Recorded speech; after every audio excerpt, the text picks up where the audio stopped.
پراچی صحبت بکنین یک چیز بگین که دوستا هم زبان پراچی رو بفهمن بعضی کسایی که در خارج از کشور هستن.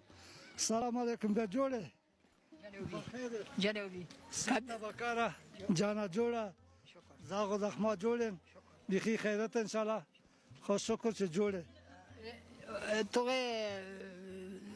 خوش آقای خواه بخیر بی آنه که باید خواه آقای عبور آقای خواه چی اکر آقای قدم جو شکر دی خواه خواه مو پنه ننینه جانا جو بخیر بی میمانن ترکه یارم وانگیو خیلی که نه آقا چکر زنیم با پیش پرم غص کن مغاز پره خواه چه خواه بخیر باشین. ما این چکر یا مش منطقی شما هست. نه یا شتول هستن ما ولسوالی نجراب در این پچغان میگن. خب مردم که در شتول هم زندگی میگن مربوط ولایت پنجشیر میشدن. نه ها پس سابق خود اون مردم ما یا یک شاخه جدا شده طرف شتول رفتن هموز جای بجا شده ماندن تا امروز. ما شتول هستم ای از نجاوسه ما شتول هستم.